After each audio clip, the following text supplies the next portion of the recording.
You swung out of frame. Stop it. That's probably going to happen a lot, actually. It's okay. not going to be the first time. It's all right. We have it on everything, so listening makes it easier. Yeah.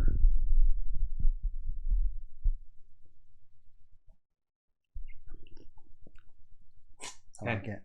We're it's recording, so we can start. You're live? Well, no, not live. So I can edit any of this out. Dope. Yeah. Chinwag, episode 7. Today we have a guest here. We were talking about Wednesday when we released that. Yes. We have Drew Holmes here. How you doing, Drew? What up? When did we meet? Do you remember? We met in the car scene. Yes. October Underground.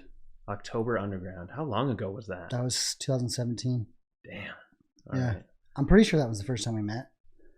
No, it was before that, actually. No, yeah, we knew each other before that. I don't know. It had to have been at a car meet or something like that. Yeah. So, met through the car scene, Mm-hmm. got to know each other really well. Drew has led an interesting life from everything that I've learned. To say the least. We figured bring him on. He could chat about it a little bit and maybe inspire some of you. Where do I start? I don't know. In the beginning. Start from the beginning. Were you born and raised here in Utah? Yeah, so I was actually born in Huntsville, so up by Pineview Dam. Grew up in Clearfield, Hooper area. Right out of high school, moved to LaBarge, Wyoming, which was a town of like 400 people. LaBarge. Yeah. Me and my grandfather ran like 750 head of cattle on like 3,500 acres. Oh, nice. Yeah, it was pretty gnarly. But I mean, Yeah. he worked my guts out. Do you know what I mean? So that's kind of where I got the work ethic from. That's you know? good. And then missed my friends, came home, instantly moved to Mammoth Lakes, California, lived there for about 8 months. So And then who's moving you around? You said you were out there with your grandpa? I was, yeah. So I got into some trouble. Oh, okay. All right. So back up. Cow So tipping? I've always been a knucklehead. When I was 17, I was on probation for a little bit and then just tested positive for marijuana. Okay. Was the And- probation for the marijuana? Yeah. Okay. So my grandpa came to my court date and the judge was going to put me on house arrest. And my grandpa's like, he actually stood up in the middle of the courtroom and said, I have a better idea. Just said that straight up to the Oh, judge. no. And That's the judge never is- a good idea. Yeah, exactly. And my grandpa stood up in the middle of the courtroom and told the judge, I'll put him on ranch arrest. And immediately I was like, oh my God, he's going to work my freaking guts Yeah, out. I'll take the alternative. Yeah, exactly. So that's why I went up to the ranch. He made me document everything that I did, checked irrigation routes, pushed cattle up to through Gentilani, which is like a really gnarly mountain range in LaBarge, right out of Wind River Canyon. Yeah. All this stuff, and I was there for 8 months. Actually, more like a year. Made me document everything, and then I came back home, and we had the court date for a review. And I took the thing up to the judge, like my diary of what I did, and the judge looked to my grandpa and he's like, "Hey, do you got any more room up there that I could send more kids up?" So The judge is like, this is more harsh than what we were going to sentence. yeah, exactly. And he could tell that there was like some change and stuff. And then I came home, and then I got a job with Wadman Corporation, and they were training me to be a superintendent. So they shipped me out to a project in Mammoth Lakes, California. I was only there for like 6 to 8 months. So you're there for work. Yeah. Okay. Was this, you lived here with your parents, or you just... Yeah. I was out of the house by 17. And they were like, yep, go to grandpa's? Mm-hmm. Yeah. It was gnarly. Like sometimes we didn't eat all day. Like it was riding horses, and I'm allergic and I have asthma. Like, it was a deathly situation, that's for sure. Just snot and gasping for air the whole time? Yeah, pretty much the whole time. So went out to Mammoth Lakes, then I came home. And soon after that, my girlfriend got pregnant. And So how long were you with this girl? Were you with her like through high school or before you went to out of high to school? the ranch arrest? After that, actually, right after that, we got together because I remember. Yeah. Was this before Mammoth Lakes? Like, where's this timeline? So this is after. So I got home from Mammoth, and then that's like within like a year, I got her pregnant, and my daughter was on her way. How old were you? 20. I was 19 when she got pregnant. 19. 20 when she had her, and that's kind of when I got into sales. Okay. Yeah. How many? You've been in a lot of sales positions from when I've known you. Yeah. So what got you into sales? It was a fluke. So I got laid off from Nucor Steel out in Plymouth and went to the Smith's warehouse and then got fired because I was still a knucklehead showing up late and everything like that. So I went a couple months without a job, and then I was just riding in the car with one of my buddies, Jed, and he's like, I could probably get you a job working for I think it was his cousin or something like that. Or no, it was my buddy Chase. And he's like, I can probably get you a job working for my cousin. And I was like, I mean, I guess if that's what it takes. And I fell in love with it. I wasn't good at it yet. With sales, because sales is that's a tough gig. Not a lot of people like sales. Not a lot of people are cut out for sales. Right. I mean, I ate shit for a year and a half. I probably didn't make any more than like $2,000 a month for a year and a half. But you still liked it. I did like it. And then I actually left. I started at Lowbook Sales actually, and then I left there, went to Kengarf Honda, and that's where I was like, okay, I might be able to do this. Left there, went to Kengarf Hyundai, and that's where I was like, okay, I'm pretty good at this. Yeah. So I've been in sales since that was 2009. So being a salesperson at a car lot, is that what got you into cars, or were you into cars before that? That is what got me into cars. I mean, I've always been a car nut, like the Fast and Furious. The Supra was always like my dream car and stuff like that. Maybe why I like you. Oh, thanks. I'm like, this guy like me for the car. This guy has a Supra. That is what it is. I met you because of your car, and because it's like the car was dope. So yeah. As I was in the car business a little bit longer. So you're saying our friendship is based off of material goods? No, it started there. Until I got to know the soft Jared. And then 2000, actually right after I got into sales that same year, 2 years later, I got into a fight at a party and ended up being, what is it called? What's it called when they...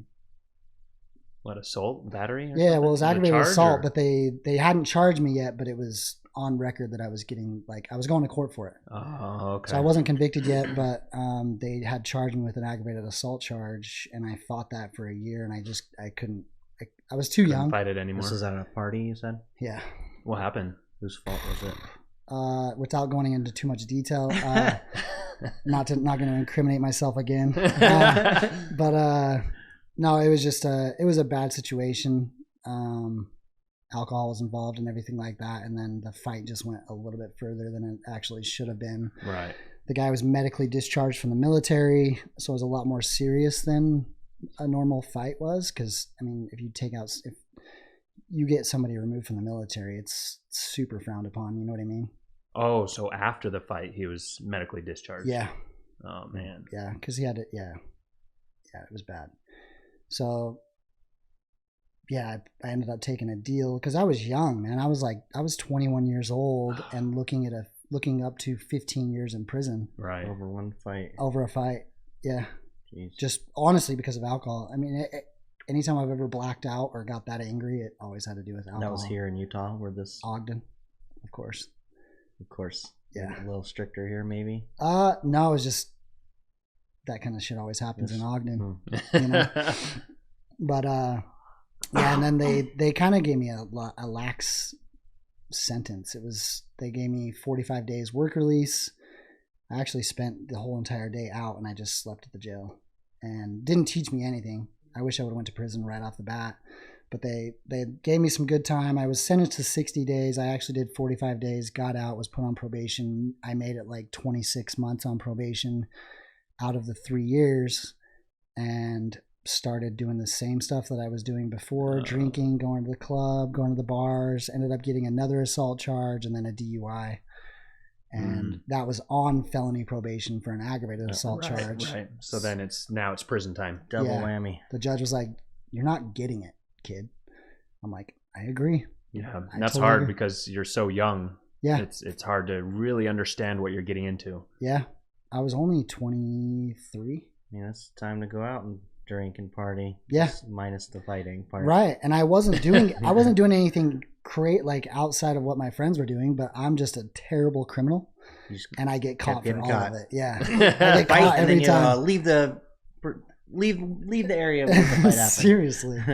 Well, yeah, it was pretty bad. But that's kind of where, I mean, I feel like I went to everything was meant to be the way that it was, because I went to prison at 24, which I feel like is where your mind starts to like kind of develop. And right. Do you know what I mean? Right. So on the second assault charge, nothing happened with the other person either? No, I actually got that charge dropped. Oh, good. Yeah. Good. But you still had to serve time because of it. Yeah, serve time, and then the DUI. The judge was like, yeah, he just... And there the was DUI. There was 18 other violations that were, 18. were small. They were small violations, but I ended up pleading guilty to 5 of them. Yeah, and then that's when my prison sentence pretty much started. So what was the sentence? So it's different in Utah. So the judge said, I'm going to sentence you to 0 to 5 years in prison, because when I originally took the plea bargain, it went from a 115 to a 0 to 5. Okay. So he said, I'm going to sentence you to 0 to 5 years at the Utah State Prison. And I went back to Weber County Jail, and it was like 18 days to 30 days later. I can't remember, somewhere in between there, that I didn't actually I didn't go to prison until like 18 days after. Yeah. And it's different because you have to actually see the Board of Pardons. So I was in prison for 8 months before I knew how long I was actually going to do. Well, who determines, when they say 0 to 5, who determines, oh, we decide we're just going to keep you in here a month versus 5 years? Like, so it goes off of a matrix. The matrix is a point system based off of violence and stuff like that. And my points were hovering right around 30. Is that from all of the violations and everything you've done? Mostly just because of the violence of the offense. Did it so your original probation from high school, the marijuana charge, does that take account, or does that get dropped after 18? No, I was 17, so it didn't really come up. Okay. But so yeah, it runs off of a point system, which is 30 points. So when I first went in, I was maximum security. I was 23 hours a day locked down. I only got out an hour a day. It was pretty gnarly. Wow. Yeah. My cellie was like 550 pounds. They tried to put him on the top bunk. I was like, no. Not going to happen. This buckles, you're dead. When you were going into prison, what was it like as far as, were you scared? Did you go in with a tough guy, bad attitude, or? No, I mean, honestly, I had somebody at the Weber County Jail that had done a lot of time, federal time, state time, that he asked me, he's like, have you ever been before? And I was like, dude, I'm like 23 years old. I've never really been ready for this cock meat sandwich. Yeah, exactly. So did he step in and be a mentor for you? He just kind of showed me the ropes. He's like, you're going to have to figure out some way to hustle, make some money. That way you're kind of living okay. You're not starving or anything like that. So I learned how to draw. He taught me how to do portraits, calligraphy, all sorts of stuff. Legit money, not like doing stupid shit. Yeah, like tattoos or anything. So like with the portraits, like how do you make money off of the portraits there? So people would actually ask me to do a portrait of somebody in their family, and they would pay me in commissary. Oh, that's awesome. Yeah, it was pretty crazy. So they give you a picture? Just a picture, yeah. And I would just draw a portrait. And it's like, I could probably make a lot of money still to this day doing them, but it's just takes way too much time. And is it something that you're really passionate about, or that's just something you had to do to survive? I became passionate about it, but now it's just, I mean, I had all day every day, so it would take me like 2 weeks to do a portrait, but that's like spending any chance I could. Yeah, exactly. So now it's just not cost effective. No, not at all. It would take me about a week or two, actually probably a month to do it, and I could make like maybe $500. Ooh, that's yeah, that's a lot of time. Yeah, it is. Will you draw me? Like the Titanic pose. Yeah, there you go. With you behind him, right? Yeah. I'm gonna rest my balls on his forehead. Oh, that's awesome. Crazy. So what was it like there? Like, describe your daily. You ever scared? Daily routine, or was there fear involved? Was there? I mean, where did you end up spending the prison time? So I entered it in Draper.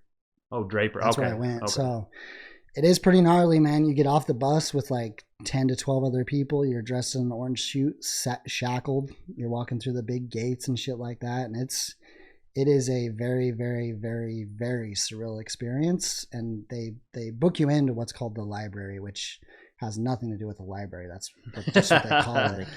And they strip search you, and then they after they do everything, they put you in this like holding tank with all the other inmates. And I think I was there for like 5 hours before they actually found me a bed.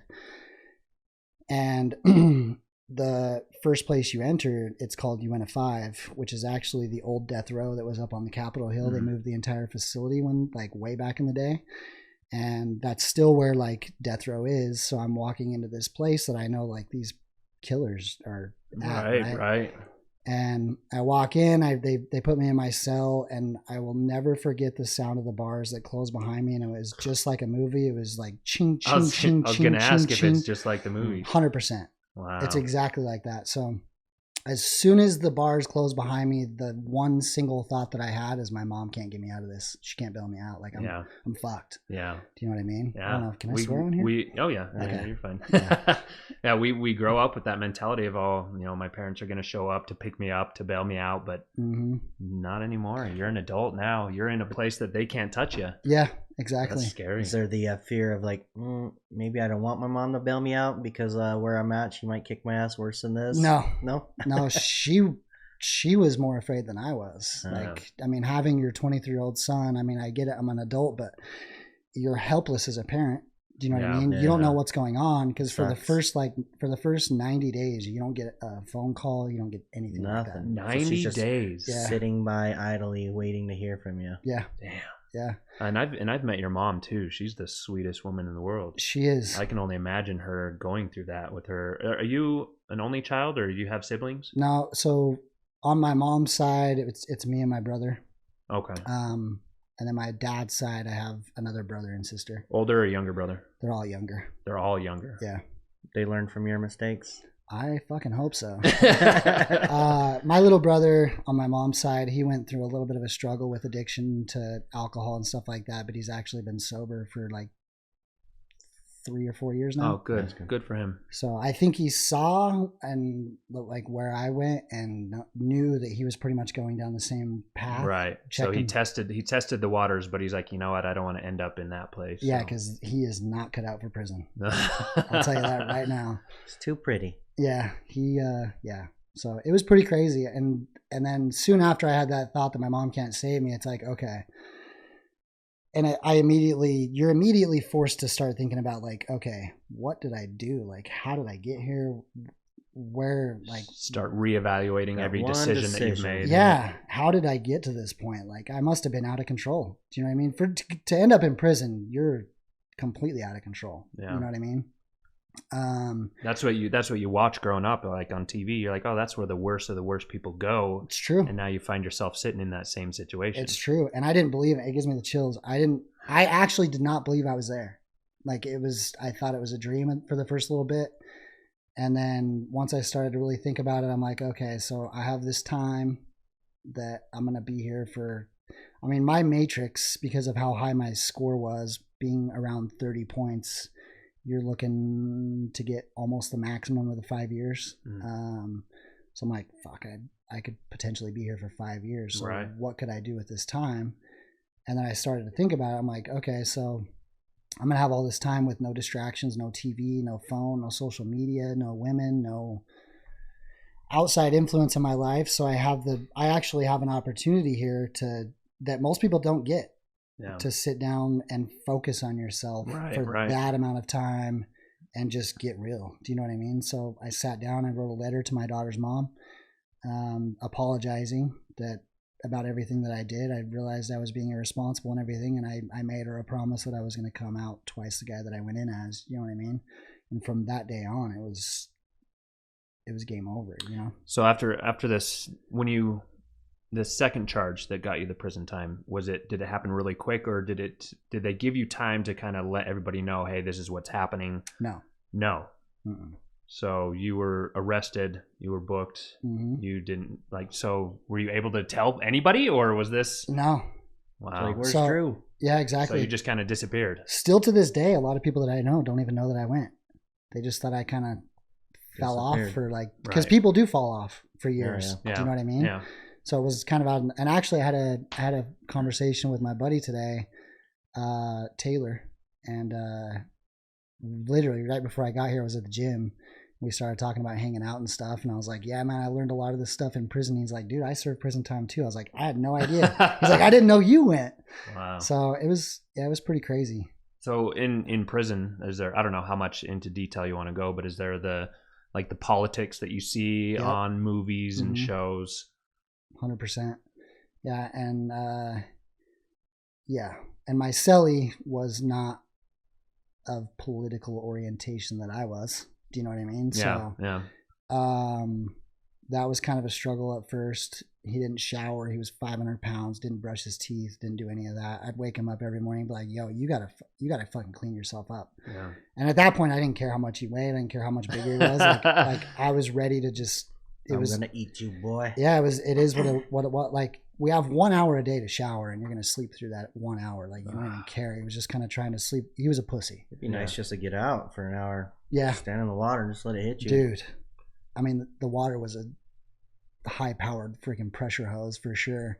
So it didn't feel very good, but it was still getting clean. And then my mom, I cannot remember. I think she called the facility or something like that, because there's actually a program down in Beaver. It's called the Beaver Residential Treatment Program, where they send a lot of inmates that aren't really career criminals yet to try and like correct the behavior and try and make you so you don't come back, right? Right. And so, you guys bonking heads over there? Yeah. Just get a little frisky. Fart noises over here. So I think she called the facility and requested that I went there. I had no idea. I know we kind of talked about it a little bit beforehand, but I didn't tell her that I wanted to go yet. So she called the facility and requested that I go. So I didn't have to spend my whole sentence in Draper. I can't remember the exact amount of days, but it was like 3 or 4 weeks that I was at Draper, and then they shipped me down to Beaver. And they moved you because of this program? Yeah. Okay. Yeah, so they'd take you down on a bus all the way down to Beaver, and it's not a big facility at all. The whole idea of going down there as well too is, from an inmate standpoint, is you can get a time cut off your sentence. And I've heard of, I was hearing of people getting like 6 months off, a year off, and stuff like that. So anything sounds better. I was trying to get out, man. So when did you find out how long you're gonna actually be served, or are they just finally like, oh, you've served 2 years, you're free, and you're just like, what? No. So I went in. And once I got down to Beaver, I was there for like 2 months, entered myself into this program because it's a wait list. Everybody wants to go to the program that first comes in because they want to get out as fast as possible. And most of them are full of shit. But I went into this program, and I still really hadn't admitted to myself that like I had any like true issues with my character. And I got into this program, and I was like, holy shit, like I'm a dirtbag. Do you know what I mean? Like I had come to the agreement that I was what everybody didn't want to be around. Do you know what I mean? Right. And it's a 7-month program. And I feel like you almost have to come to that realization, dude, to make the change, right? Yeah. So it's a 7-month program. By the end of the program, they had promoted me to a team lead position. And then after I completed the program, they put me on the road crew. And the road crew, I was on there for like 2 months, which I wanted to do that because, okay, wait. Let's backtrack. So after the program, I submitted for a time cut. They gave me 3 months. And I'm like, 3-month time cut off your sentence. Yeah. And but you still don't know what your sentence is. No. So, actually, okay, wait. Let me restructure this. So the program was 7 months. So like 2 months before I actually finished the program, I submitted all my paperwork, let them know that I was in this program. I planned to complete. I was a team lead, blah, blah, blah. And then I got my sentence back before they gave me the decision on the time cut. And they said that I was going to do 34 months or something like that. It was like 32 or 30. Just shy of 3 years or around 3 years. Yeah. And I'm like, fuck, man, this is insane. Do you know what I mean? But then I started talking to people, and they're like, dude, I'm doing like 5 years on the same charge. And I was like, okay, so it's not that bad. So right before I left the program, they gave me my time cut back. It was like a 3-month time cut. So then I chopped that down. It was like 30 months. And then I completed the program. They asked me to be on the road crew, which I was just using to kind of like transition back into society. Because after you're there for so long, like after 8 months, so it was 8 months in before I found out how long I was actually going to do. 8 months. So you're in the dark. Yeah. For 8 months. Yeah. You were about getting in fights and stuff? Like, if I put myself in your position and I got to serve 5 years for the same charge you do, and you're only doing 3, if I were a piece of shit, I'd probably be like, you know what? Fuck you. That's not cool. It happens. They'll try to instigate you to get as much time as them. Yeah. And I did get in one fight, so it's completely stupid. But there's 3 words that you just don't call somebody in there, which is punk, bitch, or lame. And somebody called me a bitch on the poker table, and I was like, fuck, I got to do something about it.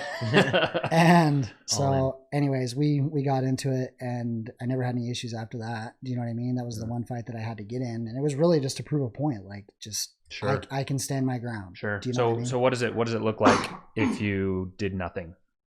After being called a bitch in prison, what happens if you do nothing? You get treated like one for your entire stay. Hold my pocket. Pretty much. So I knew I had to do something, and I knew I had to prove myself, which I never had any issues after that. Did you get in trouble for it? Nobody ever. Nobody knew. This is more under wraps. Yep. That would have probably added some time or something. Oh yeah, I was in there for aggravated assault. I violated probation with an assault charge. Oh, that's good. Get an assault charge in prison, which is actually assault by a prisoner, which is, I don't know if it's a felony, but I know it's definitely a class A. So they would have maxed me out. That sucks if somebody went in there for not the big deal and they're just defending themselves in a fight. They end up having to stay more. Yep.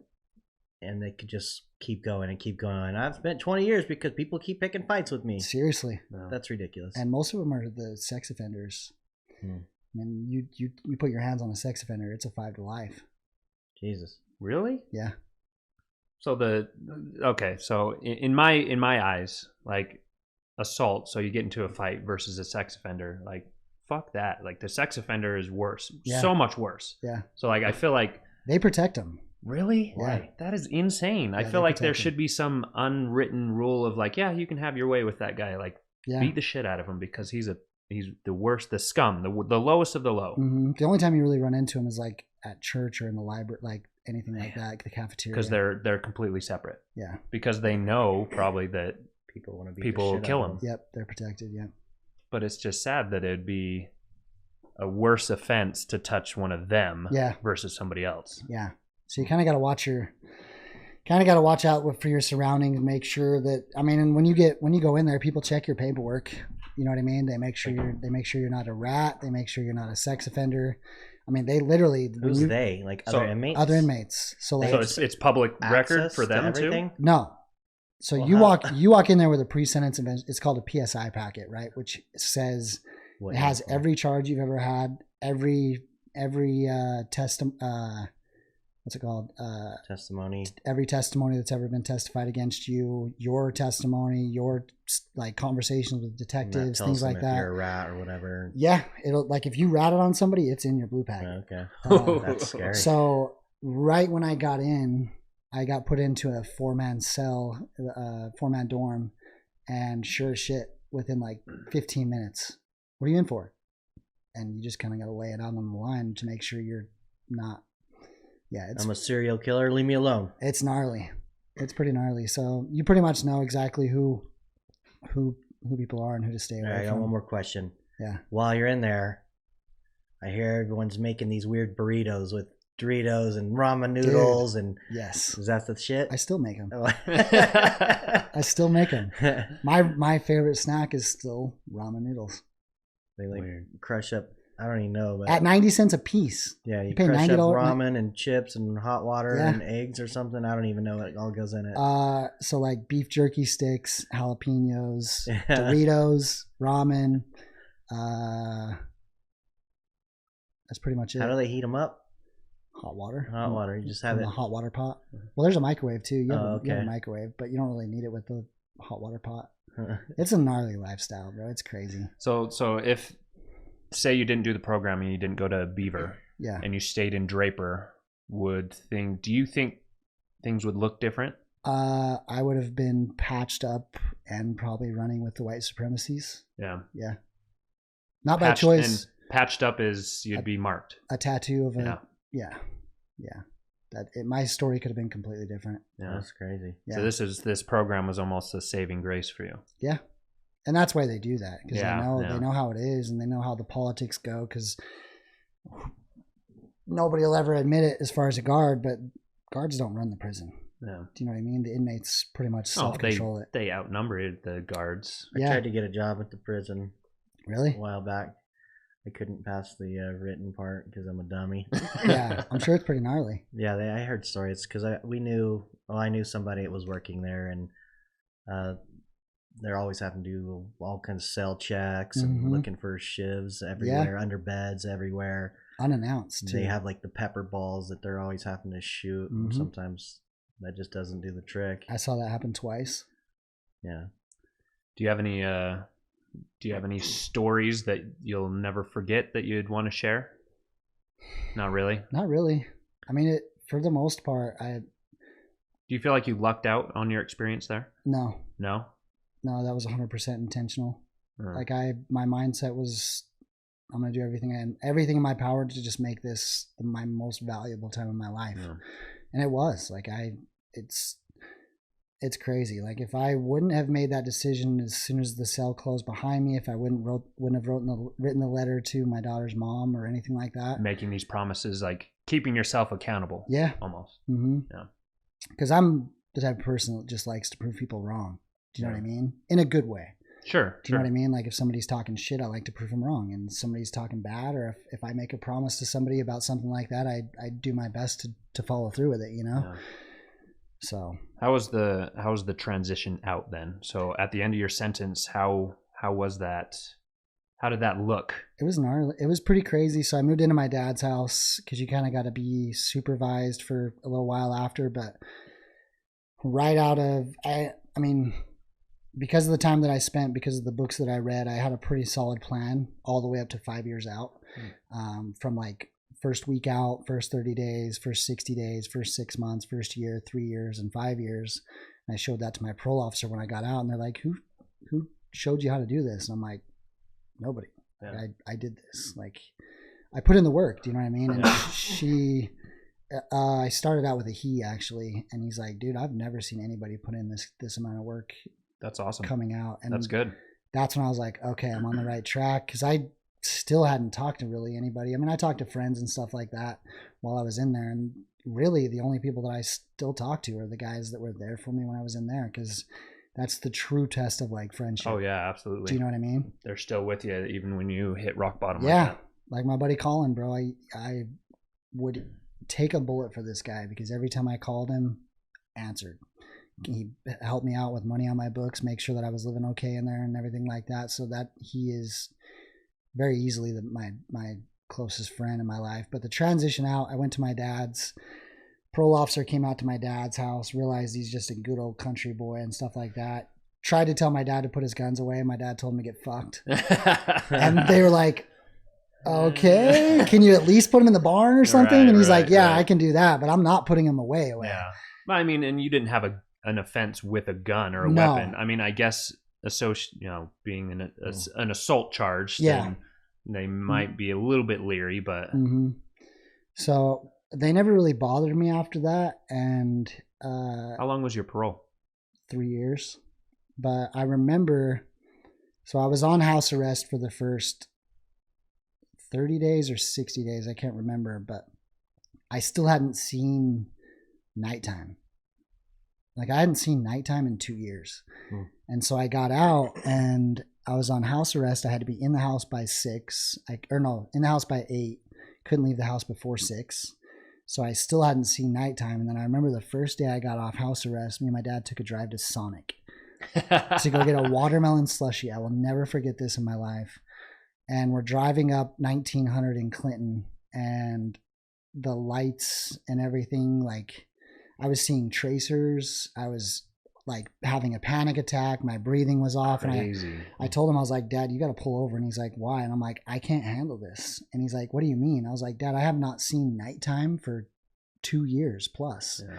and it was too, like, I was hyperventilating. It was gnarly. Like I was on drugs is what it felt like. Right.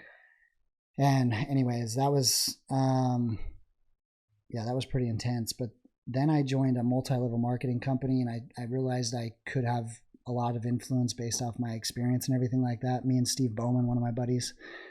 You say Steve Bowen? Bowman. Oh, Bowman. Okay. Yeah. He's a savage.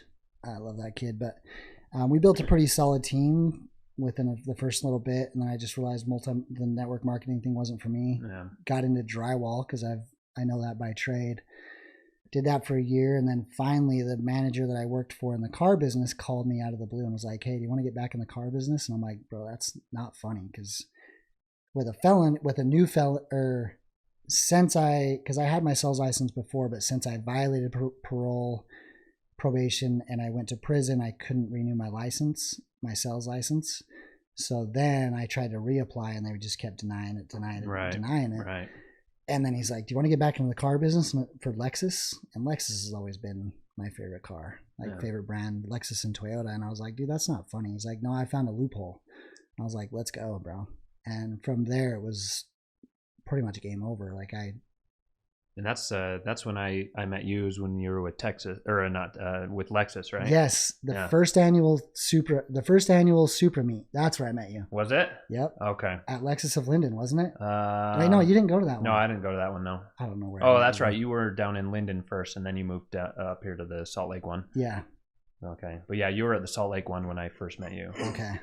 But not for very long. It was maybe right at the end of your stint with Lexus. Yeah. After that, so I've known you going through a lot of different changes and a lot of sacrifices that you've made, like bold moves, leaving a solid job, making good money to do your own thing. What motivated you to do that? Where was the drive? What did that come from? So my first month at Lexus, I shattered the store record. I did 23 and a half cars, and I was doing really, really good, but I was there for a year and a half, selling 20 to 25 cars a month, but I was tapped out. So I was like, how can I maximize what I'm doing? And I had Adderall addiction before I went to prison. Not an addiction, but I was taking Adderall, right? I knew where it could lead to. And so I just kind of shopped around to see if I could get some Adderall, and I took it. I took one Adderall, bro, and I literally thought to myself, this is going to take everything away from me. I made the year before that, I made 150 grand. Wow. Do you know what I mean? Yeah. And a month after I took that first Adderall, I got into a confrontation with the GM, who was a new GM that tried to take away a lot of my responsibility as a floor manager. I had a really good setup, and then he tried to kind of come in and mess with it. And so I just quit. That's when I went to Murray. Oh, okay. And that was an impulse decision based off the Adderall. Do you know what I mean? Yeah. And then I went to Lexus of Murray. Oh, I picked up the camera in Linden too. And immediately my passion went from car sales to photography, and I sucked. I was trash. Got to start somewhere. Yeah. And then when I went to Murray, I was there for a little bit, started to get more clients with photography and stuff like that. Started to have a chip on my shoulder. I can do this. I don't really need car sales. And got into a confrontation with one of the Mike Pearson. Yeah. And we're still brothers till this day, but we got into a confrontation. I got fired. And I was like, I don't need you guys anyways. I have my photography shit. And dude, I ate complete dog shit. I tried it for 6 months. I was broke. My girlfriend was frustrated. She said, you got to do something different. So I went back to the car business, and still sucked. My passion just wasn't for car sales anymore, but I was still by this point, I'm up to 120 milligrams of Adderall a day. Yeah. And you got to make money. So yeah, a normal prescription is what? 30 milligrams a day, 20 milligrams a day is pretty standard. Yeah, so I'm tripling up on it, and I'm just wired out of my mind. So I left there again, and by this time I had a pretty solid foundation with my photography. So I sent it, and it was a struggle at first, but doing stuff for you guys, doing stuff for barbershops. Mike Canales, he was a pretty big influence in what I was doing with my business and everything like that. So it did take a little bit I mean, I've always been a risk taker, bro. Like anything in life, you have to take somewhat of a risk to actually make something of it, right? And did that for a while, and then I was to the point where I was like, okay, we're doing this, like we're making good money. I actually had conversations with you about that, like, bro, I'm finally to the point remember where I can pay my bills and stuff comfortably, and then COVID hit. Of course. That wiped me out. Before that, what were you were working for Diesel Brothers or something? Yeah, so COVID hit, and because of like most of my clients were out of the state. My biggest client was out of the state in Texas. It was a solar marketing company that I was doing a bunch of video marketing ads for, and so I couldn't fly, so that job was toast. Yeah. Barbershops were shut down, right? So he didn't need me anymore. The car dealerships weren't.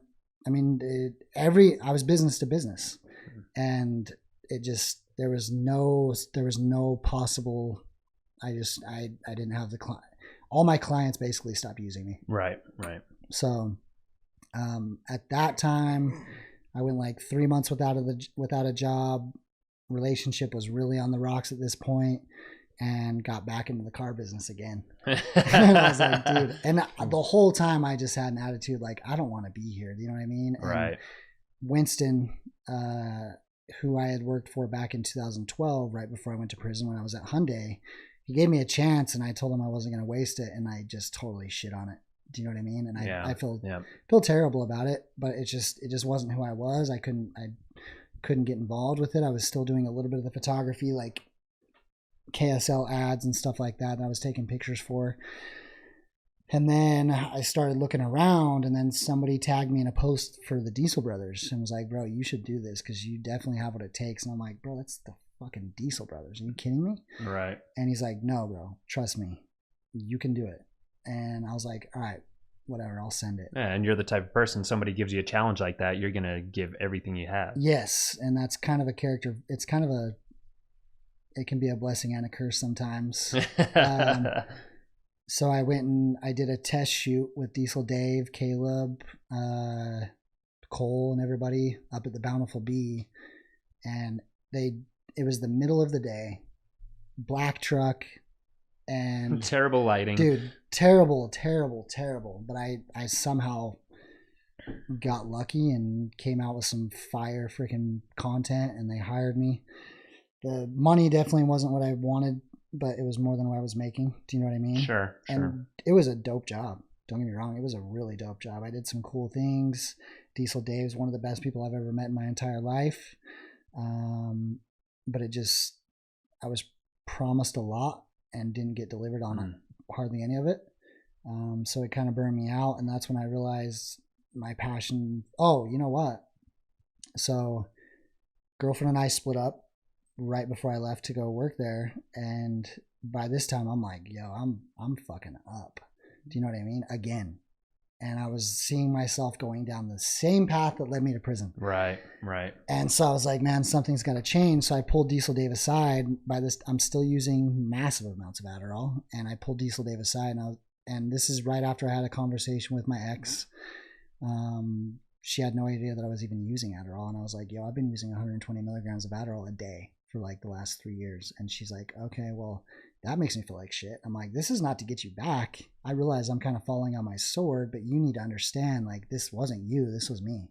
Yeah. Do you know what I mean? I was emotionally incapable of actually being attentive to what she actually needed. Do you know what I mean? Based off the Adderall and everything. So and you don't have to go into detail, but do you think the Adderall or that part of it is what hurt the relationship the most? Yeah, 100%. Yeah. Our relationship was perfect. I was looking at rings. I actually had a trip planned on the 4th of July. The 4th of July is her favorite holiday. And I had a trip planned to New York, and I was going to propose at the top of the Empire State Building while the fireworks were going off. Wow.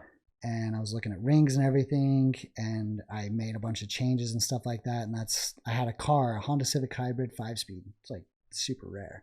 And I just was holding on to it because I knew it was about the same cost of what it would be for a ring. but because of all the job changes and stuff like that, I had to sell it. Yeah. And I still had this trip planned to New York, so we still went. But I didn't propose to her. But had it not been for the Adderall, yes. Yeah. We would probably be married right now. So this is on air. I don't know that she'll ever hear it, but does she know that you were going to propose? Oh yeah. Okay. Yeah. Did she know before or after?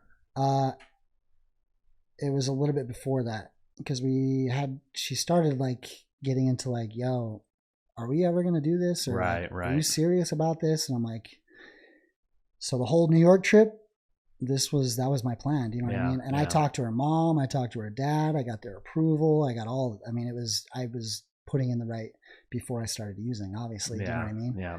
And it would, if it wasn't for that, yes, we would probably still be together. Do you know what I mean? So that made it hurt even more. Right. And so once I told her that I had been using it, I was falling on my sword completely, because then I had been lying to her for 3 years and she had no idea. Right. Do you know what I mean? So, but so it just adds to it. Yeah. And she's literally the sweetest woman I know. So I feel like she at least deserved that. And, this is making me fucking sweat again. So, I told her after I told her I told her I'm done. Not for you, but I feel like I do owe it to us and our relationship to just be done.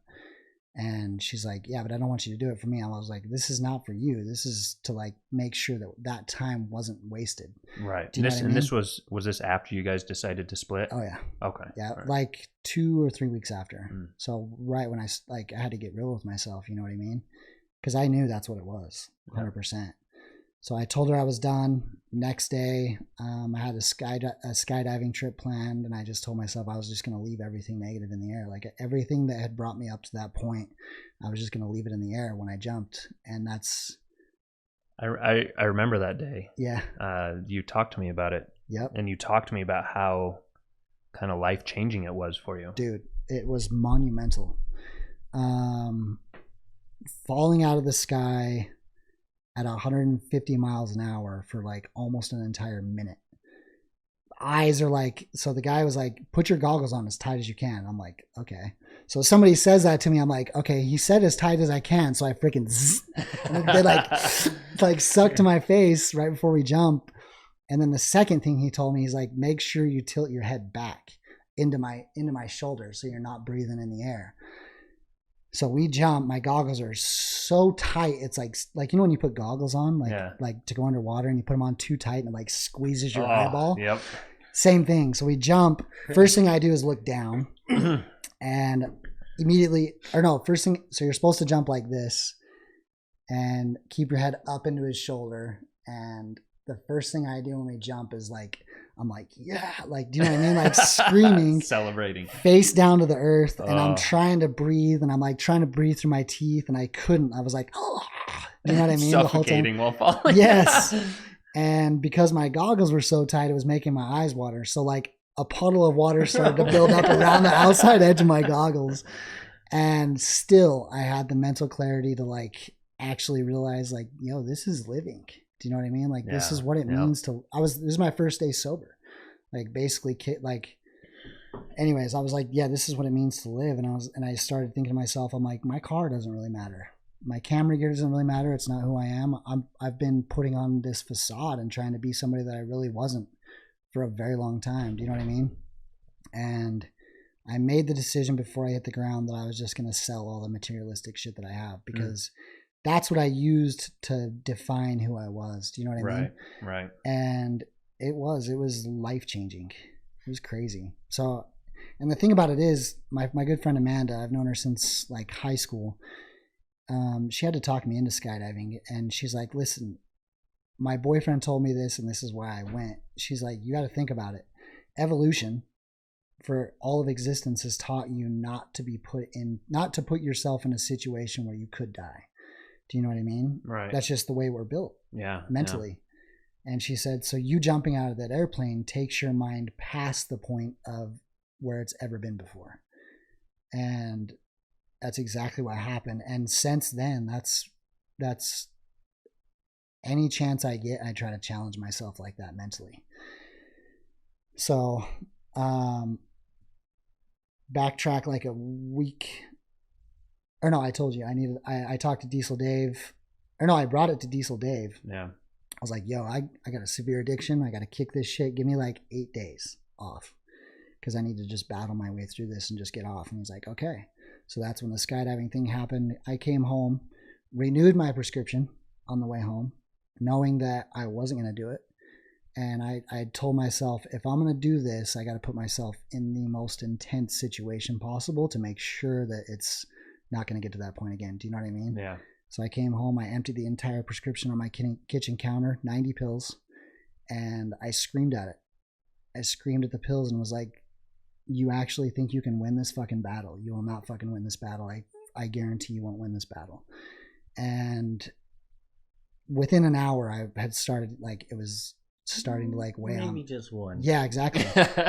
And I would go down there and I would stare at him, bro. And then it would get to the point where it's so much I would go back upstairs. I'd run myself a hot bath, turn off the lights, light candles, put on meditation music, and just as consciously aware as fucking possible, I was battling it within my head, like literally battling there it the whole time. And yeah, like, it's too close. So silently just battling with it, and I was taking like 8 baths a day for literally 8 days straight. And then I realized, I was like, okay, after the 8th day I was like, I'm good, I can go back to work.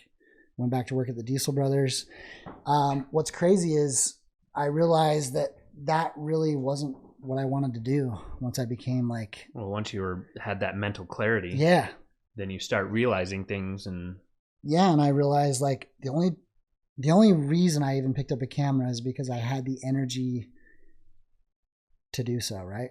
Like basically because of the Adderall, right? So I had like the energy to do so, and I just thought that I had to always be on the hustle, blah blah blah. And so I realized I wasn't really about it anymore. I got into an argument with Cole, one of the guys that works the ads and stuff for Diesel Brothers, and just left, or just basically quit on set with Discovery Channel. Wow. And literally the second we got back to the shop, I packed everything up and put it in my car and I just left. Didn't say anything to anybody. And then Diesel Dave reached out a little while after because I hadn't gotten my last check, so I took some gear that they had and didn't give it to him. Then he called me. He's like, yo, you got to bring this gear back. And I'm like, I'm not stepping foot on that place, bro. Like, if you want to come and get it, that's fine. I'll give it to you. And so he drove to my house, got the gear, and then went like 3 weeks limbo status, got a job with Vivint. And 3 weeks into Vivint, the state sends me a letter saying they're not going to approve my burglar alarm sales license because of my felony. And I'm like, fuck, man. Can this ever leave my life? Right, am I ever going to be able to move past this? I swear I'm doing like the most I possibly can, and this just keeps coming up. Just haunts you. And it's just a constant like struggle, like to get an apartment even with a felony. Even the place that I live, it's what is it, for rent by owner. I even had to talk him into it. So then I leave Vivint. They escorted me out, or they kind of escorted me off the campus. And I went another, and mind you, me and the ex were starting to hang out at this point. Sure, and then she's like, okay, things are going good. Then I get fucking shit canned from Vivint because I can't work there. And it's just like, dude, I swear every chance that I get that I'm starting to do good, it's like, they're like, no, stay down. Like, stay down. And that's just the way my life's supposed to be. Yeah. So I've shifted my mindset from like, I'm picked on, to like, nothing can ever happen in my life that's gonna mentally fuck me ever again. And I got a job at DeBella where I'm at now, and dude, it's crazy. So one of the big reasons I wanted to kind of bring you here today and talk to you is in large part to maybe help people that have gone through or that are going through what you're going, or that what you've been through. Mm-hmm. Where do you find the motivation, dude? Like in every aspect of your life. So when you were at rock bottom, like where does the motivation come from? What does that look like to you? What makes you push past that? because a lot of people hit rock bottom and they're stuck, or it affects them, or they just stay kind of in that area and they can't pull themselves out. Do you have something in life or someone or just this mindset that I don't rely on anybody anymore? You've just been burnt too many times? No, I've relied on people for too long to pull me out of my shit. So I didn't ever have to like take ownership of my shit. But when I went through that breakup, I just got real with myself and realized like I'm not, because most people think they are actually hustling and they're actually working hard. And when they say that to me, I'm like, okay, if you really think you're hustling and you really think you're working hard, tomorrow, wake up and every fucking thing you do during the day, do it at 110%. And I'm talking like perfectly put your feet out of your bed and put your feet on the bed, perfectly slide your feet into your sides, walk to the bathroom with really good posture, brush your teeth as good as you've ever brushed them, get dressed as like, I'm talking like to the nines, everything that you do. And then at the end of the day, you'll have a really good idea of exactly how fucking hard you're actually going. And everybody that I've told that to was like, yo, I was like exhausting. Well, they realized how lazy they've actually been. They thought they were hustling. Do you know what I mean? Right. So it's that, but I think the reason that I just want to be a high value male, man. Like for too long I've been mediocre. For too long I struggled with confidence. I struggled with not thinking that I was good enough. I always thought that I didn't really deserve all the money in the world, or I deserved a good relationship and shit like that. And I knew it was going to take one hell of a woman to ever get my attention again. And I knew that in order for me to attract that person or people, high value people, I mean, they say you are who you surround yourself with, right?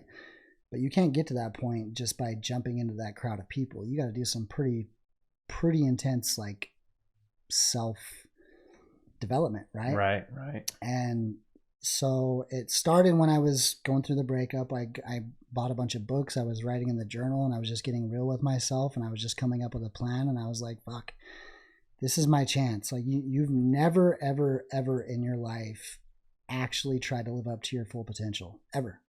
And I just told myself, oh, you know what? My mindset shifted when I did 75 hard. Really? That's what it was. I forgot about that.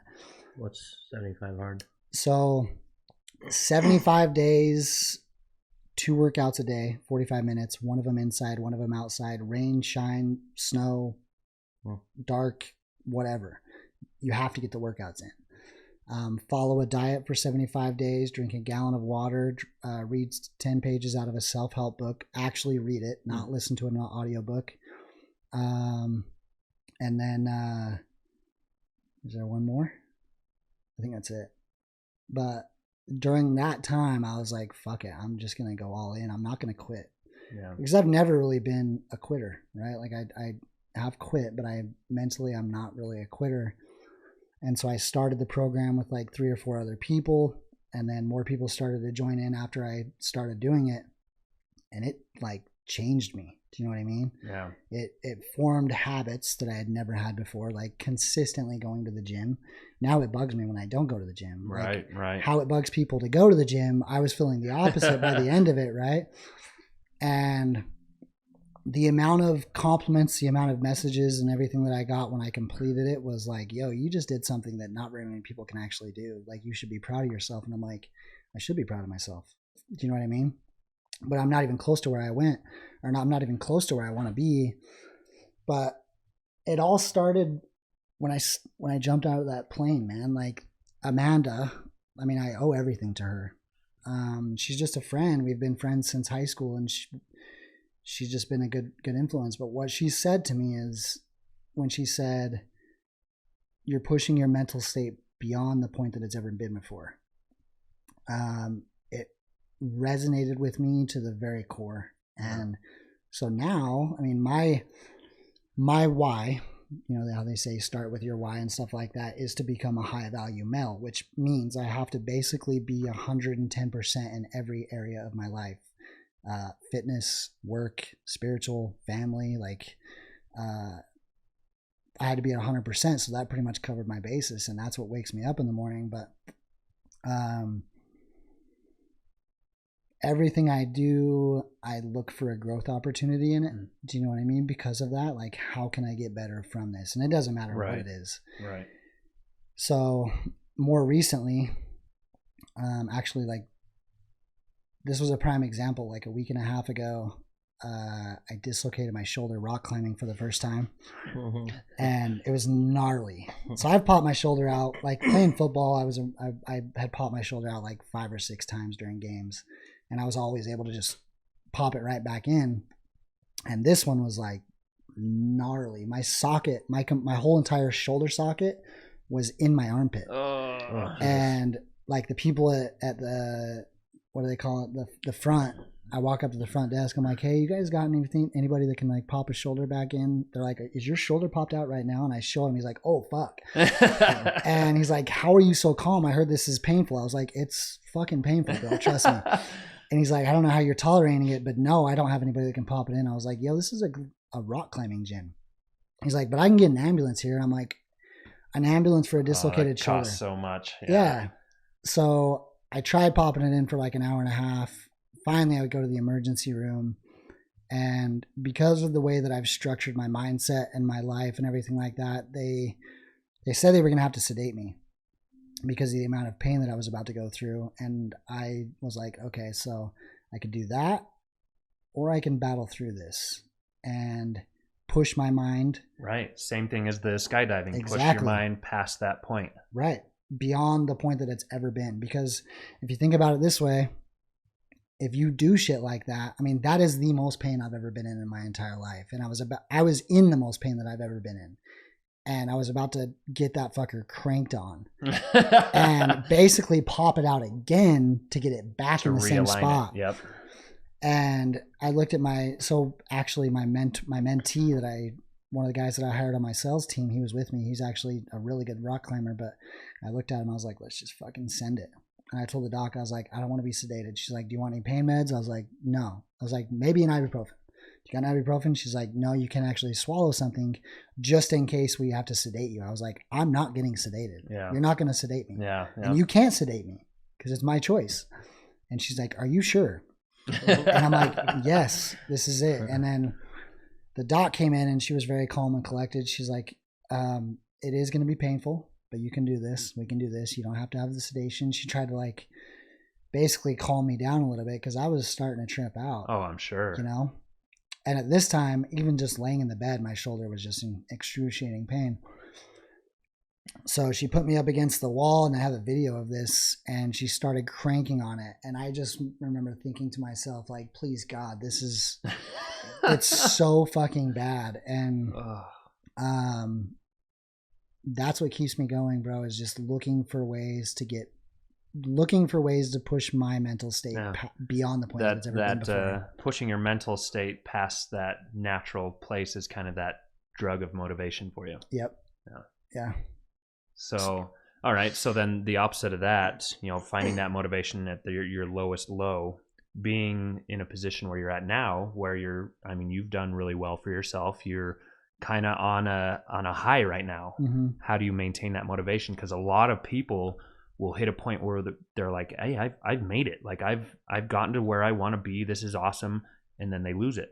So how do you maintain that motivation? Same thing? Is it, because it's got to look a little bit different being at the top. And then you got to shoot for higher. Yeah.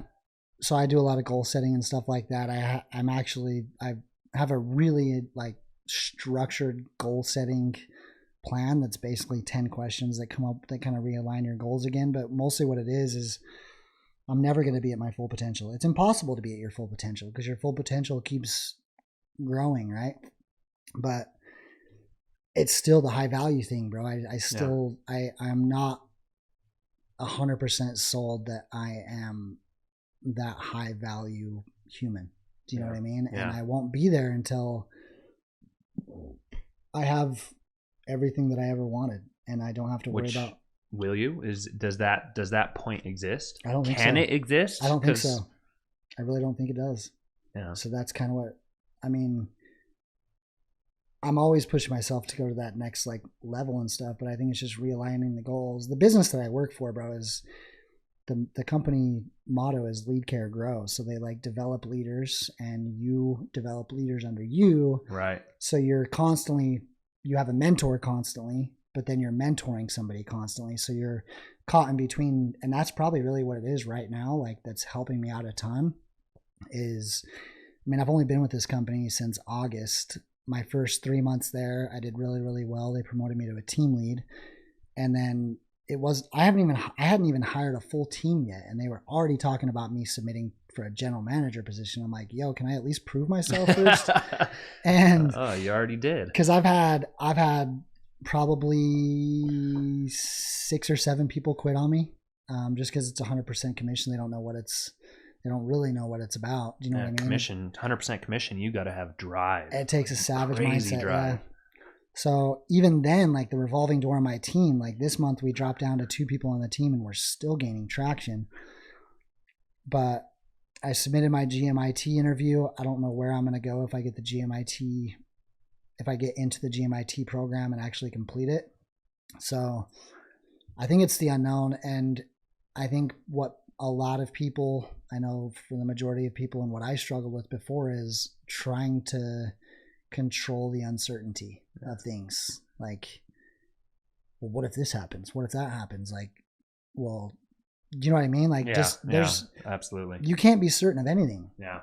And so many people try and control that uncertainty and it is crippling. Yeah. You try to control something that you can't and you lose. Exactly. Yeah. And I think that's mostly what it is. And in the book, I don't know if you've ever read Unfuck Yourself. I have it actually. Do you? I have not read it. I do have it.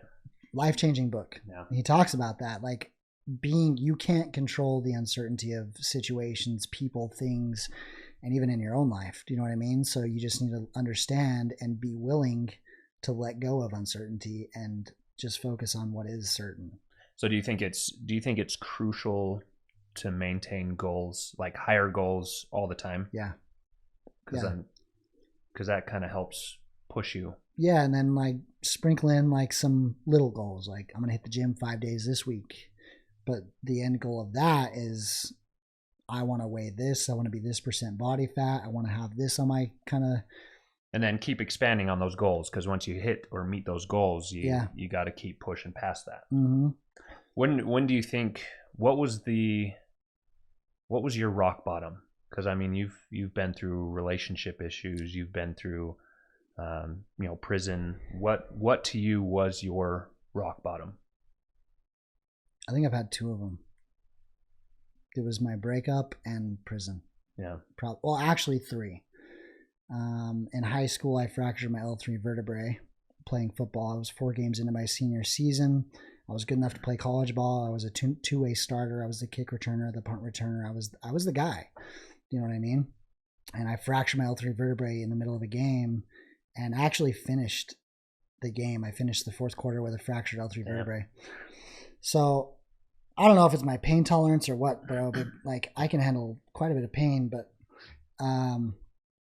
that was my first rock bottom. That's kind of led me to kind of spiral out of control and end up in prison. Right. Was it the rock bottom because it ended your football career? That's who I was. Yeah. And well, you lose your identity, and that's crippling in itself. As a high school kid, you lose your identity that's basically made you who you are in high school. The popular guy, do you know what I mean? Yep. And you lose that. I immediately started smoking weed, getting high, like on the sidelines with my own team, and finally just stopped going to games. I was like, fuck this. Like, what's the point? Do you know what I mean? Yeah. By this time, I'm going to raves and doing a bunch of Molly and ecstasy, acid, mushrooms, all sorts of shit. Yeah. And I know that's going way, way, way back, but so that was my first rock bottom. Prison was my second. The breakup was the third. A lot of people think that the rock bottom is just one thing, but you can have multiple of them. Do you know what I mean? It's just the relationship was more on the emotional side. The prison sentence was more the repercussions for my actions. Do you know what I mean? Yeah. And the first one was losing my identity. So I've been through multiple rock bottoms, and Chris and I have actually talked about hitting the rock bottom, and the fact that it might be a necessary thing in life. It is for everybody to hit rock bottom. I mean, you look at like Robert Downey Jr. Yeah. He used to be an addict. Yeah. He did prison time. That motherfucker goes hard. Yeah. Yeah. Do you know what I mean? And there's a lot of people. I mean, Walt Disney went bankrupt in like, I can't remember exactly what year it was. Walt Disney was bankrupt. I mean, Elon Musk failed multiple times, hit his rock bottom and shit like that. Trump has declared like 6 or 7 bankruptcies. Do you know what I mean? I literally think it's what makes you mentally tough to endure anything. Like, I don't care what happens in my life, bro. I will fuck it up. Yeah. Like, mentally, I will overcome it. And that's just the mindset that I have. Like, I almost crave shit like this to happen now because it doesn't even affect me anymore. Yeah. Do you know what I mean? Like, when you almost have to experience loss to have that motivation to push forward. Yep. You know, to find yourself or find what it is you're looking for again. Yeah. But the problem is a lot of people that hit rock bottom can't pick themselves back up. Mm-hmm. And that's what's hard. That's what like trying to find where that motivation is. It's different for everybody, but that's why I don't have like a clear answer, bro. Yeah. Because it's not. But still, like listening to your story and listening to what you know, where you thrived and what you pushed for. I mean, that was your motivation. That's what your motivation looks like. Mm-hmm. Everybody just has to find their own motivation. But you know, listening to what you went through, maybe that'll help somebody, you know, at least guide them in a direction that they can go. Yeah. To try to find their path. Well, now I've kind of publicly put myself in a situation where I have to prove somebody, because the last podcast that I did with John, I announced that so while I was in prison, I developed a character mapping program. You've told me about this. Yeah, and I haven't really talked about it much. This is the second time I've talked about it publicly. But the character mapping program, basically, you start with the end goal of mind. Like if you were to die and somebody could list off 7 main characteristics that you had as a person, what would they say, or what would you want them to say? And then basically restructuring, reverse engineering that end goal into daily tasks and basically becoming that person. What's crazy is I'm actually putting together like a goal setting system for the guys at work. And I'm going through all my prison journals and shit like that. And I've telling all these guys, like, the person that I wanted to be when I was in there is exactly who sits before you right now, like to a T. I'm not talking a little bit. I'm talking like every single thing that I envisioned for myself is finally coming into fruition. It's been what? I got out in 2014. It's taken this long. Yeah. Do you know what I mean? So it's not like, I think a lot of people are instant gratification. They think just because they worked hard for a month or a week or a year that they're going to get everything. No, this shit's fucking never ending, bro. Do you know what I mean? That's society today. I mean, You look at all the social media, it's all instant gratification. You get a post, you get 100 likes, instant gratification right there. So that's the mindset these days. Yeah.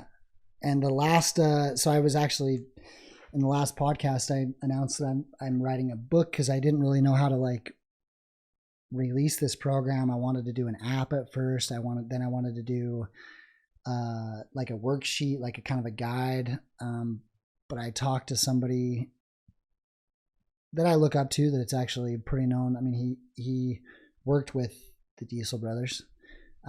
He's like, yo, this is a book. He's like, you need to put this in a book. And I'm like, a book? And he's like, yeah, this needs a story attached to it. Right. Because otherwise it's just, it doesn't have any substance. Yeah. It doesn't have any depth. Oh, then it attaches people emotionally. Yes. So I kind of put myself on the spot there when the last podcast, like, yo, I'm writing a book and I don't know when it's going to come out. Hopefully within the next year and a half. But now I don't have a choice, bro. Like now I'm because I won't fail. I won't, do you know what I mean? It's just, it's not in me. So that's also what keeps me going as well. And there's just like a lot of people have a story to share. A lot of people could write a book. Oh yeah. And a lot of people think about writing a book, but they just don't do it. But the fact that I started it and am actually starting to implement it and stuff like that. So that probably helps me continue to keep going. Do you know what I mean? Have you started writing this book? Yeah. You have? Yeah, I have the prologue written.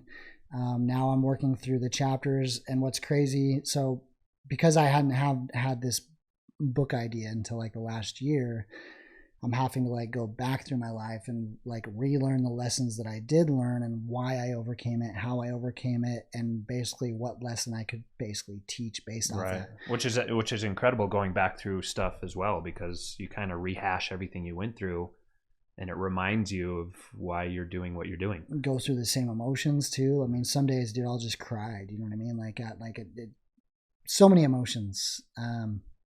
But the book is called Discover Your Power. I have the title and everything. Like I've designed the art on the title and everything like that. And it's basically chains with like an explosion in the middle, and the chains are like breaking apart. You know what I mean? And Discover Your Power means like discover your power at its truest form. And I realized my power is vulnerability, like 100% vulnerability. Like I don't give a fuck. You can ask me any question. And I will do my best to give you a solid answer on it that's truthful, that has integrity, and I don't care. Like there's been recent conversations with women, one in particular that I was kind of talking to the other night. This is recent, recent, and fresh off the press. Yes, and this falls back on she thought she was going hard. She thought she was hustling. Yeah, I was like, can I be honest with you for a second? And she's like, sure. And I'm like, no, really? Like, I'm going to like, can I be honest with you? Oh, no. And she's like, what do you mean? And I'm like, I just am seeing some things that I think you need to actually hear and realize. And she's like, sure. And I'm like, I promise you it's going to hurt your feelings and it's going to cut you to the core. And she's like, yeah, go ahead. And I'm like, look around you. And like, her room was all messy. There was laundry all over the place. There was shit on the nightstand and everything like that. And I'm like, look at you. And what's going on in your life. And we had argued about like the TV, like she has to fall asleep with the TV on. And I'm like, that is so fucking toxic. And she's like, no, it's not. It helps me. And I'm like, you have the inability to sit with your own mind and think basically about your life and what you're doing and shit like that. You are doing everything you can to stimulate your mind not to think about that shit. You're distracting your mind from accountability. Exactly. And she's like, no, I just like watching TV. I was like, no. I was like, you have a vape right there. You have, what was it? A beer. You have all this shit that you have to constantly stimulate yourself with because you can't sit with your own thoughts and actually think about shit. And I was like, your bed wasn't made the first time I came over. It wasn't made the second time I came over. Your clothes are in the same spot. You're doing the same shit. And you're just kind of, and I hit it to her. I like fucking came at her 100%. Yeah.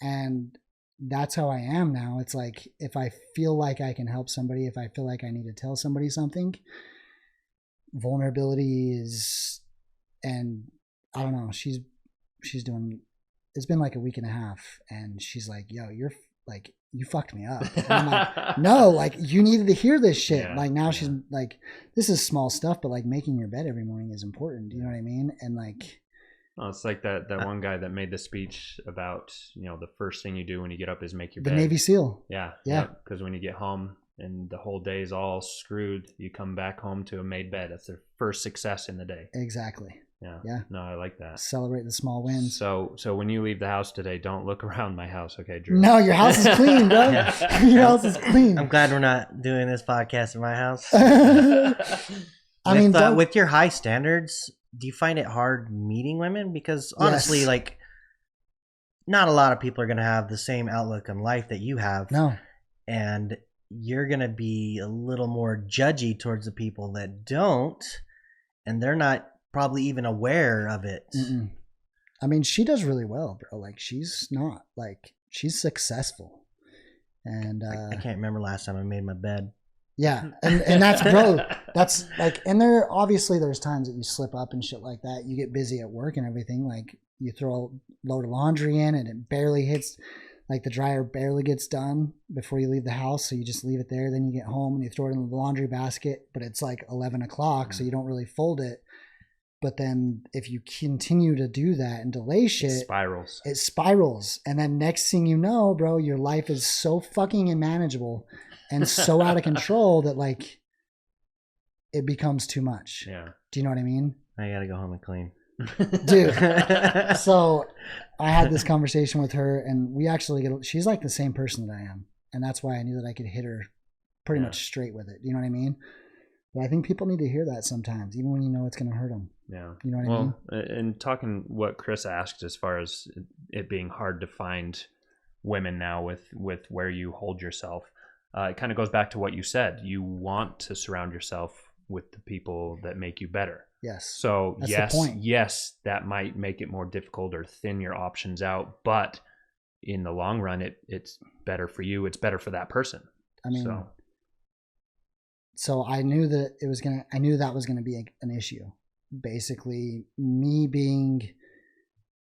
I'm psychotic when it comes to growth, and I tell women that, like, when I first meet them, and they're like, yeah, funny, and I'm like, no, you don't get it. Like, I'm a fucking psychopath when it comes to growth. And they're like, they really don't understand, like she said. Mm-hmm. And then I hit her with that. She's like, holy fuck, you're like, because like I haven't paid for internet for like an entire year. I haven't watched a full TV series for probably 8 months. My TV hasn't even turned on for about a year. I've watched something on my iPad now and then. Do you know what I mean? Yeah. I finished all of Netflix. All of Netflix? Holy shit, bro! That's an accomplishment. I can't even. I went real hard with the TV watching, and yeah, I'm working crazy. on Amazon Prime, and that is awesome. So his type of growth is a little different than your type of growth. Yeah, I'm growing outwards and around. So to answer your question, is it hard? Yes, but I stayed ahead of that by telling myself, okay, how long can I go celibate? And this is when I was doing 75 hard. I actually chose to be celibate completely. No masturbation, no sex, no porn, no nothing. Right before I was going through 75 hard. And I chose to make that a part of my 75 hard. And then, I mean, I've had sex once in the last 8 months. Damn. And haven't really even. But that's also, I mean, you look at it and that's also focusing even more on yourself, because something like that, you know, involves somebody else. It involves a different type of stimulation that in the stage of life where you're at, it can be distracting. So especially if you're not in any type of committed relationship right now, because, you know, that's part of a committed relationship. But if there's no commitment there, it is a distraction. And I mean, if a woman can mentally stimulate me and hang with me as far as like the same values and stuff like that, then yeah, I'll entertain it. But I always tell them, like, yo, this is like, just so you know, this is a rough ride. We're not having sex. Yeah. And they're like, what? Do you know what I mean? So it's just taking back the power, which is like, I want to make myself a high value male. That means in every aspect of my life, I need to be in control and take the power back in my life, right? There's no half steps.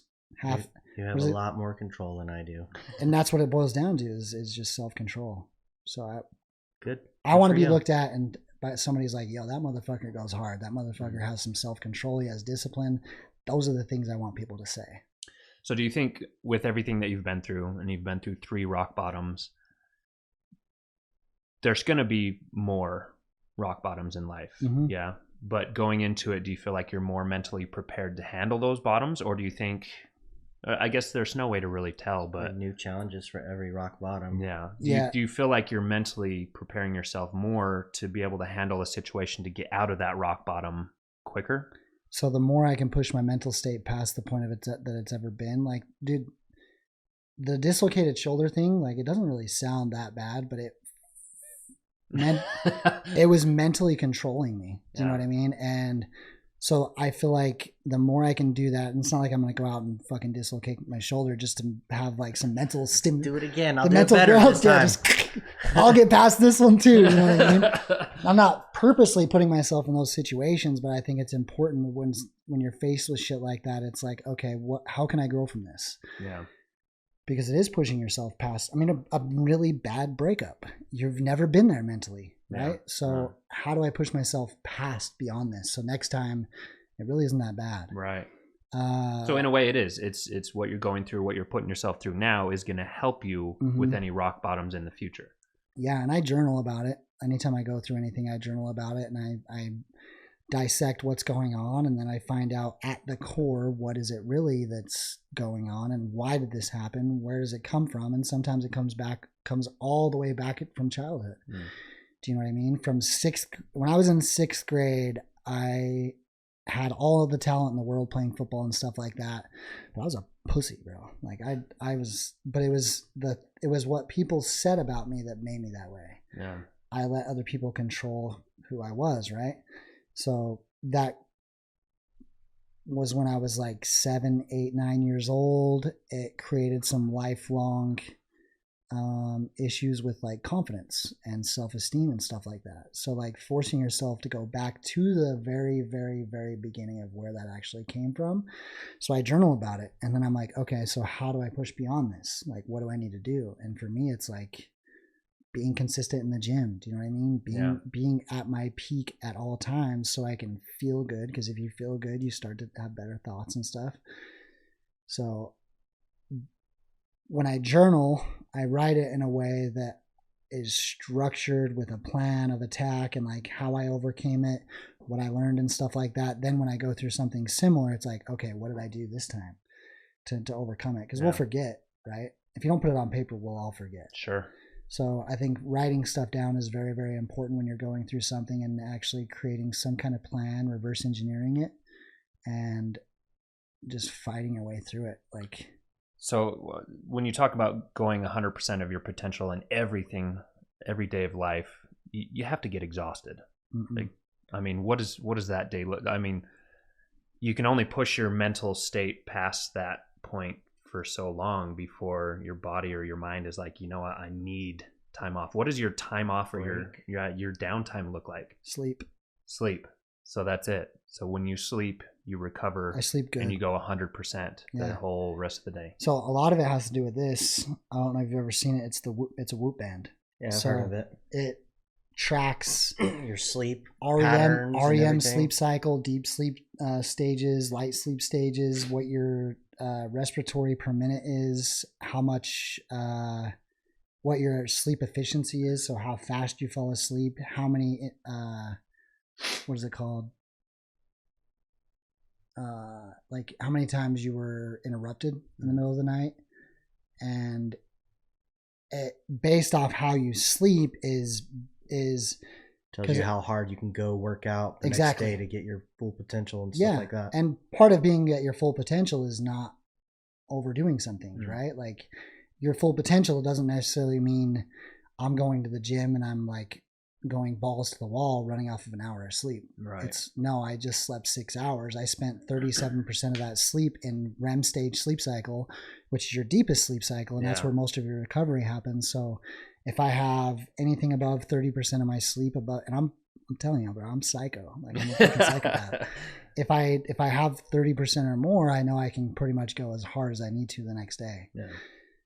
So that's what keeps me going, and knowing that just like the end goal is just being a high value male. I want a high value female in my life. Yeah. Do you know what I mean? And I can't get that and attract that if I'm not putting in the work to attract that person. Absolutely. So that's my why. That's what keeps me, that's what wakes me up in the morning. And knowing, being that high value person, we were just barely talking about my daughter and how like this is the most pivotal part of her life, to see a male role model, to understand, like, because now it's to the point like she's going to start latching on to the idea of a boyfriend and stuff like that, and she's what a good boyfriend looks like. Exactly. Yeah. And her stepdad and me are the two people that she looks at to see who that is, right? Like, that's what's normal to her. So that's the other motivating thing, is like anytime during the day I got to have some kind of integrity, because if I want her to go for the guy that I am, I got to be firing on all fucking cylinders, bro. Because I'm not going to have her go for the same guy that I used to be. Yeah. How old is your daughter right now? 13. 13. Yeah. Fucked. So I have a lot of motivating factors, but I think being a high value male is like pretty much covers all aspects. Like, I just got to be on my game at all times, and I can't slip. Like, and when I do, I need to understand where I came from and kind of correct it. You know what I mean? And make sure that I'm actually doing something about it versus just letting it go. Otherwise, I'm not that person. Yeah. And I'm just full of shit. if that's the case. Do you know what I mean? And Yeah. I don't like being full of shit. I was full of shit my whole entire life. Do you know what I mean? Yeah. So crazy. Yeah. So do you have like an estimated time when you want your book to be published or out? So when I did my last podcast, which was like 7 months ago, I said sometime by the end of the year, which is the end of this year, but I didn't really plan on getting the job that I got, where I'm potentially going to be taking over my own office outside of this state. Right. So that's starting an office, a home exterior company in a state that I've never been, and I don't know anybody at, is going to take a lot more dedication than I actually have now. So I'm hoping by the summertime next year. But as I go through stuff in life, I'm still writing about it. Oh, absolutely. A book like that is kind of never ending. Right. So it's one of those that you publish at the end of your life almost, but that's what I struggle with. It's like, where do I, because put it out now and then make another book, a continuing. That's what I'll probably have to do. I mean, because my success story is never going to end. Yeah. Do you know what I mean? And that's the tough part. Maybe I'll do a podcast about it. There you go. Maybe this is the beginning of something great. Continuing success of Drew. Yeah. I'm not successful yet. That's for damn sure, but I appreciate it. Yeah. Very inspiring. I appreciate it. Yeah, your story's crazy. I mean, it's pretty intense. That's, like I said before, that's why I wanted to bring you on, is because you've been through so much in life, ups and downs. Just to find the motivation to be where you're at today is it's very inspiring. Thanks. So I appreciate it. I look forward to this book. So what was it called again? Discover Your Power. Discover Your Power. So the end or summer of next year, we need to look for Discover Your Power. Fuck. We're holding you accountable. Hold me accountable, bro. I hope you do. But I think do you have anything else you wanted to share before we wrap it up? No, Chris? I don't know. I don't know that much about your social medias, but I hear you do a lot of social media stuff sometimes too. Mm-hmm. So people should go on there and check you out and subscribe and what are your socials as well? I guess what's your biggest social platform right now? TikTok, actually. TikTok, which has a lot of thirst traps and shit like that. That's right. what it is. It is what it is. I don't even know what it is. I like Instagram more for like stuff like this. More of the serious stuff. Yeah. But TikTok, I'm trying to structure it that way. Let's see if I can find it real quick. Their strap. But something that I wanted to just end on, and then I just actually remembered, is when I'm faced with a decision anytime during the day or in life, Wes Watson, I don't know if you've actually heard of him. He did 15 years in the feds and has a YouTube channel that blew up, and he's kind of doing the same thing that I am. He's like I wouldn't say he's my inspiration. He inspires me, yes, but he's not really my inspiration, if that makes sense. Yeah, sure. But he said one thing that resonated me with the video, and he speaks like, yo, motherfucker, like he's intense, right? But he said, when I'm faced with a decision anytime during the day or in life, it boils down to two things. Is this serving my purpose or is this serving my pleasure? And if it's not serving my purpose, it can get fucked. Yeah. I'll say no. But if it's serving my purpose, I will say yes. So like, I've thought about that, and that's kind of what it boils down to, is like, if you're not going after the purpose of something, then it really is kind of pointless, right? And it's just taking you further away. It just sidetracks you. Exactly. It delays your potential or what you're going for. Right. And it just makes perfect sense. He's a savage. He's the ultimate savage. So my TikTok is drew.d.holmes, and my Instagram is something very similar. I don't know why I don't have this memorized. _ Drew D Holmes _ All right. So anybody listening, go check him out. His story it's very motivational. It's very inspiring. Thank you for coming out and talking to us. I think it's been fun. It's been good. It's helped me out. Now I want to go clean my whole house. Yeah, I gotta do some changes. You're gonna need a new chair too, because I'm pretty much like drenched. It's hot in here. It is hot in here. Yeah, well, in talking about this stuff, I get extremely passionate about it too. That's what it's all about. Yeah. Right. Yeah. All right. Well, we'll wrap it up. This was what was it? Episode 7, Chinwag. Episode 7. What's the title? Motivation. I don't know. What do you want the title? This is your podcast. What do you want the title to be? Higher state of being. The title of your book. We'll steal it. Becoming copyright. Got to change it now. Fuck it. Fuck it. You can name it that. Yeah. Yeah. Discover your power. Okay. We'll think about it. High value. I don't know. You guys can. We'll come up with something. Yeah. But all right, that's it for today. Thanks for joining us. Hopefully you guys enjoyed that. Hopefully you'll come back and talk to us more, especially after these changes with your current job and potentially taking over your own office. I will. And the progress on your book. Yeah. I really look forward to seeing that come to life. For sure. So I appreciate it. Anything else you got? Okay. All right. Thanks, Drew. Yeah. Thanks. It's been a pleasure.